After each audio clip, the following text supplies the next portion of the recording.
Halo guys, assalamualaikum, selamat datang kembali di NN Top 11 Channel. Apa kabar semuanya? Semoga teman-teman selalu sehat dimanapun berada. Kemarin kita udah ngebahas mengenai kemungkinan tim saya meraih quadruple untuk yang ketiga kalinya secara beruntun. Dan ya, tentu teman-teman tahu ketika kita sudah sukses meraih quadruple selama 2 musim beruntun, di musim ketiga biasanya kebanyakan tim gagal untuk bisa mempertahankan gelar juara. Nah, hari ini kita akan kembali membahas hal tersebut, dan kebetulan musim ini tim saya bermain sangat baik di semua kompetisi, dan saat ini kita sudah berada di babak final cup musim ini. Ya, lawan yang akan kita hadapi cukup berat. Meskipun di babak 16 besar kita nyaris tersingkir ya setelah dikalahkan oleh Rijespor, tim asal Turki di leg kedua, tapi beruntung kita masih bisa lolos ke babak berikutnya guys. Dan ya di babak semifinal kita berhasil memporak-porandakan lini pertahanan RCL dengan agregat telak 7-1. Dan di babak final kita akan menghadapi tim asal Jerman yaitu FC Nuremberg, di mana mereka memang memiliki kualitas yang lumayan tinggi, dan meskipun begitu mereka juga punya kapasitas yang sangat bagus. Bahkan mereka sebenarnya sempat kesulitan juga seperti tim saya di babak semifinal guys. Mereka ditahan imbang oleh tim lawan dan mereka berhasil comeback hingga bisa lolos ke babak final. Dan kalau kita perhatikan di video saya yang kemarin, kita juga udah bahas bahwa sebenarnya tim yang akan kita hadapi kali ini tidak memiliki pemain yang bisa dibilang terlalu bagus. Bahkan di daftar top skor aja mereka cuma nyumbang 1 pemain. Itu pun striker yang hanya bisa mengemas 14 gol, dan saat ini mereka ada di posisi 4 daftar top skor. Sementara penyerang saya ada di peringkat 2 ya guys ya. Jadi untuk top skornya sendiri yaitu pemain dari lawan yang saat ini memang udah disingkirkan oleh FC Nuremberg yaitu AS SS. Ya, tapi meskipun mereka tidak memiliki pemain yang bisa dibilang cukup bagus, tapi yang bikin saya heran mereka bisa lolos ke babak final guys. Aneh banget asli. Atau mungkin karena tim lawan sering banget melakukan rotasi mungkin kali ya. Ini yang membuat mereka bisa bermain sangat luar biasa di pertandingan sebelumnya guys. Dan sebenarnya saya juga heran banget sih kenapa tim asal Jerman ini bisa bagus banget pak mainnya pak. Bisa bagus banget. Dan saya juga beneran deg-degan. Sebelum pertandingan saya udah deg-degan banget. Apakah tim saya mampu mengalahkan FC Nuremberg atau enggak nih? Oh ya, kalau teman-teman sendiri gimana nih pencapaian timnya musim ini? Apakah tim kalian main bagus? Atau udah gagal lebih dulu sebelum ke final? Coba ceritain pengalaman kalian di kolom komentar video ini guys. Tapi sebelum komentar jangan lupa bantu support terus channel ini dengan cara klik tombol like maupun subscribe. Oke, di sini waktu sebentar lagi akan berlangsung ya guys ya. Pertandingan sebentar lagi akan berlangsung antara Indonesia versus FC Nuremberg. Jadi ya di sini saya udah menyiapkan tim sebaik mungkin. Tadi pagi saya udah melatih tim saya untuk meningkatkan form latihan hingga lumayan tinggi, meskipun nggak sampai maksimal 20 kali 4, tapi seenggaknya 16 form latihan menyerang, 16 bertahan, 16 kondisi, dan 14 penguasaan harusnya udah bagus menghadapi tim di babak final cup musim ini ya guys ya. Soalnya untuk form latihan menyerang sendiri saya nggak punya drill latihan permainan tim yang cukup banyak khususnya untuk form latihan nyerang guys. Jadi ya sementara mungkin kita pakai yang ada dulu, karena saya masih nyimpen untuk buku strategi nyerang ya guys ya. Saya masih punya 1, tapi rencananya bakal saya gunain nanti di babak final Liga Champion guys, atau Liga Elite. Jadi saya sisain 1, nggak saya pakai semuanya guys. Ya siapa tahu nanti lolos, padahal masih lama ya. Tapi saya udah mikirin bahwa tim saya bakal lolos ke babak final Liga Elite musim ini. Percaya diri banget. Nah, berhubung tim lawan ya menggunakan formasi 3-1-4-2 dan mereka bermain sangat ofensif. Dan pertandingan juga akan berlangsung saat cuaca panas, jadi saya akan tarik dulu pemain andalan saya. Salah satunya yaitu Eliano, kemudian Zylstra, dan juga mungkin Kevin Dix bakal kita tarik dulu guys. Jadi 3 pemain andalan saya akan kita tarik, dan mereka akan bermain nanti mungkin di babak kedua atau di babak pertama saat tim kita memang kesulitan untuk bisa membongkar lini pertahanan lawan guys. Sementara kita pakai pemain lapis kedua terlebih dahulu, terutama di posisi striker. Jadi nanti kalau misalkan oleh Roma ini bermain kurang maksimal di pertandingan nanti, kita langsung ganti dengan striker andalan saya guys. Dan untuk taktiknya udah kita bahas kemarin ya guys ya. Saya masih pakai taktik dengan mental tim bertahan, fokus umpan perpaduan, gaya umpan perpaduan, kemudian untuk serangan balik nyala, tekanan rendah, tackle mudah, kemudian untuk gaya penjagaan jaga daerah tertentu, dan untuk jebakan offside nyala. Oke, dan berhubung si Zylstra ini nggak main sejak menit awal, jadi saya akan kasih kesempatan untuk Tom Haye jadi penendang penalti, penendang bebas, dan juga kapten. Oke, pertandingan akan berlangsung kurang dari 1 menit, dan sekarang kualitas tim kita menurun dari berapa tadi saya lupa. Intinya 101 versus 194,4. Dan ya jelas tim lawan harusnya lebih diunggulkan di babak pertama ya guys ya. Tapi semoga mereka nggak bisa cetak gol lebih dulu. Soalnya kalau misalkan mereka udah cetak gol lebih dulu, biasanya tim saya gampang banget frustasinya guys.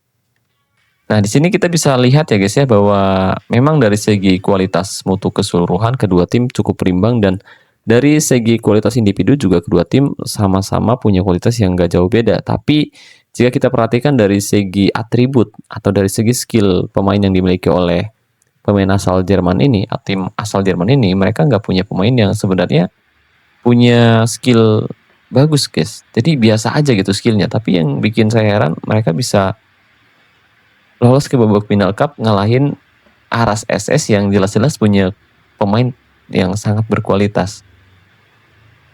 Jadi taktik yang diterapin oleh FC Nürnberg ini bagus banget Pak. Dan kita lihat pertandingan sudah berlangsung dan kedua manajer sama-sama hadir mendampingi timnya masing-masing di sisi lapangan. Jadi kita akan lihat jalannya pertandingan yang sangat menarik antara Indonesia versus FC Nürnberg. Kedua tim sama-sama gak terlalu diunggulkan musim ini, tapi berhasil lolos ke babak final cup. Oke, dan kick-off babak pertama sudah dimulai. Serangan pertama dilakukan di menit ketiga oleh Indonesia. Kita lihat akankah berbuah gol. Umpan yang sangat manis, umpan pendek kali ini ke tengah. Nathan Chuaon lebar ke sisi sebelah kanan, Ragnar Rotmangun ke tengah, ada Tom Haye di sana, lebar kembali ke kiri, tembak saja tapi berhasil diblok. Kita harus perhatikan di mana letak kelemahan dan kelebihan tim lawan ya guys ya, jangan sampai kita lengah di pertandingan yang sangat penting ini.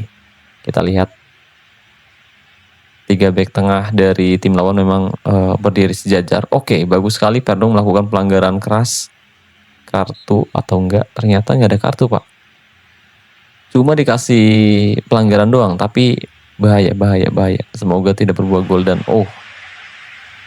nyaris saja. Dan jujur guys, di sini saya tegang banget. Ini mohon maaf kalau misalkan saya ngomongnya agak kaku ya guys ya. Dan kita lihat pemain sayap kanan dari FC Nürnberg cedera ya, langsung digantikan oleh si Pollard.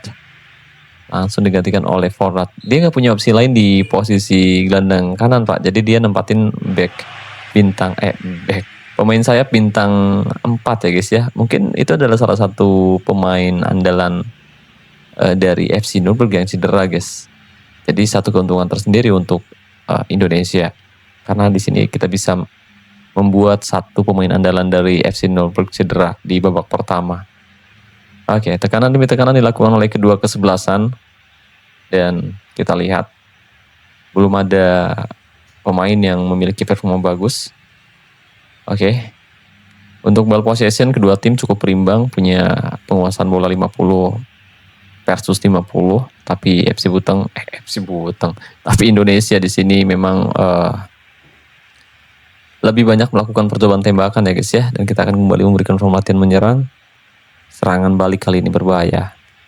Oke, sangat terbuka lini pertahanan Indonesia guys. Kita lihat umpan terobosan berbahaya. Kita lihat pemain bertahan dari Indonesia terlambat turun ya, tapi beruntung satu kesempatan dari serangan balik masih belum bisa dimaksimalkan dengan baik oleh pemain dari FC Nürnberg. Kali ini kita coba tarik keluar oleh Romeni, dimasukkan Mario Jirsa. Semoga dengan masuknya Julstra kita berhasil memecah kebuntuan di babak pertama. Serangan kembali dilakukan, umpan jauh ke depan kita lihat, tapi berhasil digagalkan oleh pemain Indonesia pemirsa. Oke, menit 31. Semoga kita berhasil membongkar lini pertahanan tim lawan. Julstra masuk menggantikan oleh Romeni. Oke. Serangan kembali dilakukan oleh Indonesia kali ini, ada Nathan Joawan. Sandy Walsh. Ragnar Oratmangun kali ini dari sisi sebelah kanan cukup tenang. Umpan crossing bagus sekali, tanduk saja tapi berhasil ditinju dengan baik oleh penjaga gawang FC Nuremberg. Ya, meskipun jika kita lihat bahwa tim lawan sebenarnya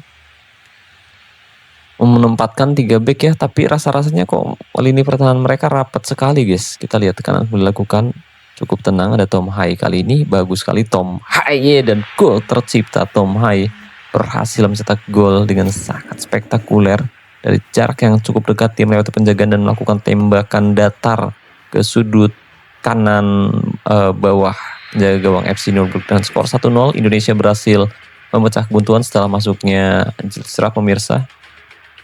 Mario Julstra masuk dan dia berhasil memberikan dampak yang cukup baik di babak pertama. Kita berhasil memecah kebuntuan, skor 1-0. Di sini untuk performanya sendiri ya, untuk Ragnar Oratmangun dia punya performa yang kurang begitu bagus, jadi harusnya kita masukkan Eliano mungkin. Kita coba masukkan Eliano dan kita coba dia tarik ke belakang. Begitupun dengan Calvin Verdong, kita coba tarik ke belakang dan kita coba tarik ke depan Tom Hai, kemudian tarik ke belakang Julstra. Jadi posisinya hampir sejajar ya guys ya. Tapi di sini memang posisi Julstra jauh dari posisi terbaiknya. Jadi kita mengandalkan Tom Hai di area depan. Kali ini Ragnar Oratmangun, bagus sekali Ragnar, tembak Ragnar, gol tercipta, bagus sekali Ragnar Oratmangun. Ya saya pikir kita melakukan kesalahan dengan menarik keluar Ragnar Oratmangun, tapi ya tadi kita udah terlanjur tarik keluar ya guys ya, dan Eliano masuk menggantikan Ragnar Oratmangun yang barusan nyetak gol. Kita lihat akankah masuknya Eliano memberikan dampak yang cukup baik atau kita melakukan kesalahan seperti di laga sebelumnya. Oke, ada Calvin Verdong kali ini. Coba melihat penjagaan, umpan ke tengah, ada Tom Hai, umpan melebar ke sisi sebelah kanan. Sayang sekali, Eliano coba untuk melakukan tembakan dari luar kotak penalti, tapi bola masih bisa diblok dengan sangat baik oleh pemain bertahan dari FC Nuremberg pemirsa.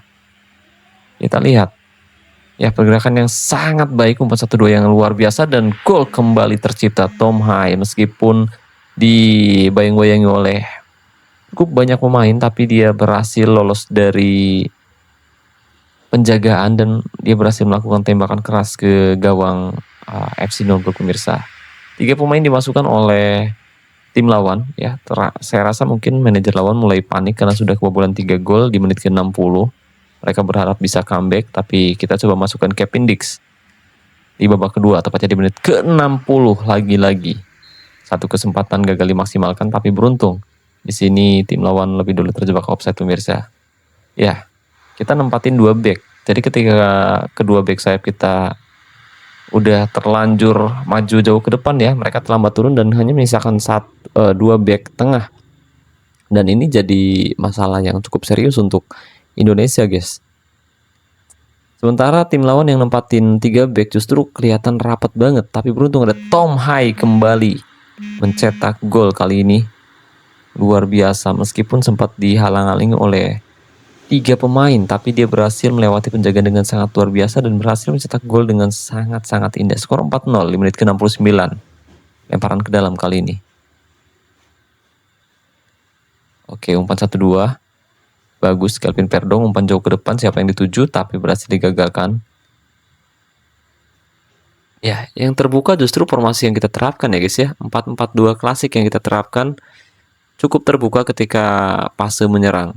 Kita hanya menyisakan 2 back dan kita lihat sementara tim lawan menempatkan 3 back, lini pertahanan mereka sangat rapat, tapi gol kembali tercipta. Kali ini Tom Hai berhasil mencetak gol yang keempat di babak final Cup musim ini pemirsa. Luar biasa, strategi yang kita terapkan terbukti efektif. Tadi untuk fokus umpan juga udah kita ubah. Saya lupa tadi nggak bilang bahwa saya nyerang dari area tengah ya guys ya.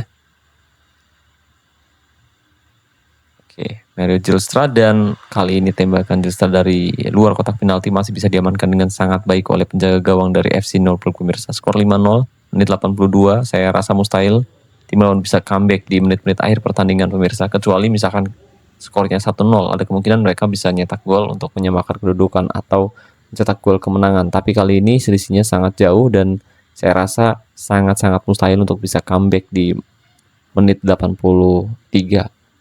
Jadi harusnya kita bisa dipastiin sukses meraih gelar juara. Dan kita lihat serangan kembali dilakukan dari sisi sebelah kiri kali ini. Ada Kelvin Perdong mencoba menusuk area tengah. Pada Tom Hai, kembali pada Perdong. Ya sangat rapat ya guys ya, lini pertahanan tim lawan sangat-sangat rapat meskipun mereka nempatin 3 back, tapi ketika fase bertahan ke 4 gelandang atau bahkan 5 gelandang sekaligus turun ke belakang untuk menutup ruang FC Norfolk pemirsa. Kali ini Tom Hai tanduk tapi berhasil digagalkan lagi-lagi. Menit 89. Kita lihat akan ada serangan terakhir dari kedua tim. Oke, tidak ada ternyata pemirsa, dan Indonesia berhasil meraih trofi pertama musim ini setelah mengalahkan FC Norfolk dengan skor telak 5-0 di babak final Cup musim ini. Ya, di sini dari segi kualitas untuk keseluruhan memang di sini tadi saya nempatin pemain lapis kedua di babak pertama ya guys ya, dan itu yang membuat kualitas tim saya sedikit turun jadi 101 versus 109,4. Tapi di sini dengan kreativitas yang bagus, kemudian Tom Hai juga bermain spektakuler di laga ini dan dia berhasil mengemas 4 gol di babak final. Tentu ini adalah pencapaian yang luar biasa untuk Tom Hai. Tapi sayang sekali Mario Zylstra justru nggak bisa jadi top skor di kompetisi Cup ya guys ya, karena dia nggak nyetak gol sama sekali. Tapi Tom Hai jelas dia adalah salah satu penyerang yang sangat luar biasa, bahkan dia jadi MOTM di babak final kali ini guys. Oke, perubahan taktik yang kita terapkan ternyata berhasil. Memang rencananya kita bakal nempatin 2 penyerang sejajar ya buat membongkar lini pertahanan tim lawan. Jadi yang awalnya kita tadi terapkan formasi 4-4-2-3-1 bertahan, terus kita ubah jadi formasi 4-4-2 klasik yang sebenarnya untuk strateginya sendiri masih bertahan guys. Masih bertahan. Jadi di sini kita nggak ubah mentalitas tim ya guys ya. Jadi mentalitas tim tetap bertahan, yang kita ubah tadi untuk fokus umpan. Karena di sini kita lihat bahwa manajer lawan hanya nempatin 1 back tengah, dan saya ucapkan makasih banyak nih buat coach Frank Lampard yang telah mendukung tim saya. Ya, tim lawan tadi nempatin 1 back tengah dan 2 back sayap yang posisinya terlalu maju ke depan. Jadi ketika kita nempatin 2 penyerang sekaligus yang posisinya sejajar, tentu back tengah tersebut gak bisa menghandle 2 penyerang sekaligus ya guys ya. Jadi pasti ada salah satunya yang punya posisi terbuka, meskipun sering kali dibayang-bayangi oleh tim lawan, tapi karena skill mereka nggak terlalu tinggi, jadi pemain saya bisa melewati mereka dengan mudah sekali. Meskipun kalau misalkan kiper lawan main GG, ya ada kemungkinan tim kita bakal kesulitan Pak. Tapi beruntung tadi kiper lawan memang bermain kurang maksimal di babak final tadi guys. Dan ini adalah gol kedua yang dicetak oleh Indonesia lewat Ragnar Ratmangun, yang sebelum kita tarik dia berhasil mencetak 1 gol untuk membawa FC Butung unggul 2-0. Di sini kita lihat memang cukup terbuka area tengah pertahanan dari FC Norfolk ya guys ya. Tapi memang tim saya nggak langsung terburu-buru untuk memberikan umpan terobosan ke depan, tapi lebih bermain lebih sabar untuk bisa membongkar lini pertahanan mereka. Tadi ada kesempatan saat back tengah lawan maju ke depan, di area tengah tuh udah kosong, tapi pemain saya enggan memberikan umpan ke striker, tapi lebih untuk mengecoh tim lawan terlebih dahulu, membuat tim lawan kesulitan ya, kehilangan konsentrasi, baru mereka memberikan bola ke pemain lainnya guys. Oke, dan ini adalah gol ketiga yang dicetak oleh Tom Hai di menit ke-56. Kita lihat pergerakannya sangat bagus. Kita lihat di sisi sebelah kanan kosong banget ya guys ya. Kanan kosong banget. Tapi Tom Hai di area tengah dia berhasil menusuk ke kotak penalti dan melakukan tembakan keras. Bahkan dari luar kotak penalti. Tom Hai mampu mencetak gol pemirsa. Nah, gol keempat dicetak oleh Tom Haye lagi kalau nggak salah. Tom Haye. Dia memang punya tier yang cukup tinggi ya guys ya, dan saya sengaja memang ngasih tier elit ke Tom Haye soalnya usianya masih muda, dia punya potensi yang bagus untuk jangka yang lama, dan musim depan mungkin kita harus fokus ke posisi lain, terutama untuk posisi back, karena saya hanya punya satu back yang saya latih sendiri secara individu, sementara untuk satu back tengah dan satu back sayap kanan itu adalah pemain yang saya dapatkan dari pemandu bakat untuk back tengah, dan untuk back sayap kanan atau full back kanan saya dapetin kalau nggak salah dari event deh. Nah, gol terakhir dicetak oleh Tom Haye juga ya guys ya. Gol terakhir dicetak oleh Tom Haye, dia bermain sangat luar biasa. Dia jadi MOTM, tapi ya sayang banget striker saya nggak jadi top score musim ini guys. Dan ini adalah gol terakhir dari Tom Haye. Dia melewati area tengah dan melakukan tembakan kaki kiri yang langsung masuk ke gawang FC Nuremberg musim ini. Dan setelah ini kita akan lihat selebrasi gol dari Indonesia. Selebrasi gol. Selebrasi angkat trofi maksudnya Pak. Kita akan lihat selebrasi angkat trofi dari FC Nuremberg. Dari Indonesia maksudnya ketika mengalahkan FC Nuremberg dengan skor telak 5-1. Dan ini dia selebrasi timnas Indonesia setelah gagal lolos ke Piala Dunia. Akhirnya kita mampu meraih trofi pertama musim ini guys.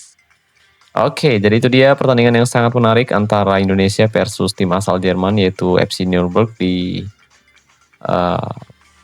babak final Cup musim ini. Ya, semoga pembahasannya bisa bermanfaat dan saya harap teman-teman juga bisa meraih gelar juara musim ini. Dan ya, jika dirasa pembahasannya bermanfaat, jangan lupa like videonya guys. Sampai jumpa di video berikutnya. Salam olahraga, salam Top 11 Indonesia.